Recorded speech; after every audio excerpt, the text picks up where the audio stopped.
I love the smell of napalm in the morning. It smells like victory. Monster egos, a hellacious production, and a ton of time went into Apocalypse Now. It is number 14 on our list of 100 best movies of all time.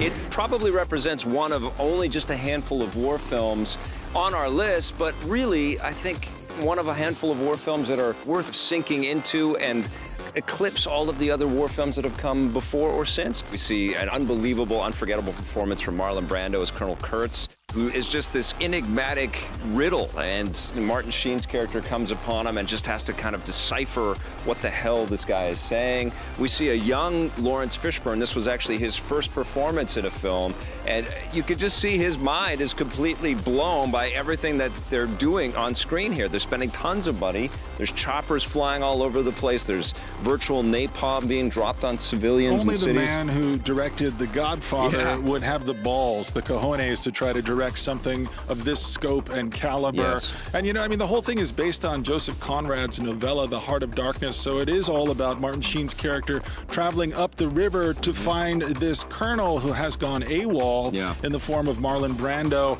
and he's completely lost his mind. He's gone off the grid. Nobody knows where he is or what he's doing or what his motivations are, and it's up to Sheen to deduce all of these things, and it does become a timeless metaphor for what war does to people, the way that it alters people permanently. It says something about all of the souls that are lost, whether the pointlessness of of it all. Yeah, totally.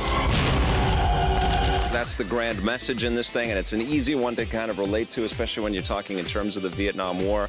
But this, I think, because of the time period, because of the budget, this was post-Watergate, this was filmmaker at the top of his craft with all of the studio backing that he could ever hope for. He basically had an open checkbook to recreate this horrible period in time. Much to the studio's chagrin, eventually, because this thing turned into a huge money pit. Yeah, and it could have been a complete financial disaster, but it turned out to be an Academy Award winner. It turned out to be regaled and hailed as one of the best films ever crafted, and it certainly sits high on the list of Francis Ford Coppola's achievements.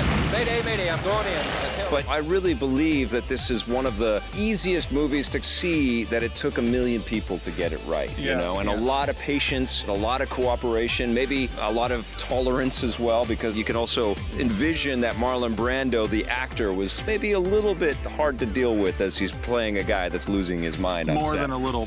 You know, when I think back on this movie, I think about all the surreal imagery. You know, again, I've been fortunate enough to live in a time when I haven't had to personally go to war myself, but watching these people labor on screen to recreate the Vietnam War and to see the sweat on their faces and the sweat soaking through their uniforms and to see the palm trees bending. I love the smell of napalm in the morning. I mean, I was just going to say, Robert Duvall, you see kind of all aspects of this. You see people that are like savoring it and then looking at this as their moment of glory, and then you also see people completely lost in the wind, and you see innocents smothered and forgotten. Charlie didn't get much USO. He was dug in too deep or moving too fast. It paints a horrific picture, but it really sets the tone and opens the door for other filmmakers to look at war with this level of authenticity, with this level of realism and artistry, absolutely. Yeah, it does open up the landscape to take more poetic license when it came to talking about war, and maybe the way to describe war was not through having guys sitting in bunkers with fake explosions going off around them. This was a much more lifelike, realistic portrait of war. This was closer psychologically to what it was like to actually be there and to be in the That's what they say, be in the we can only imagine, you know, and that is the level of expertise and the level of quality that is represented here in this movie. And I think Spielberg aped that a little bit with Saving Private Ryan, Full Metal Jacket from Kubrick, and, you know, Oliver Stone's Platoon. How come all you guys sit on your helmet? You don't get our balls blown off! And that's why it's number 14 on the top 100 list of all time.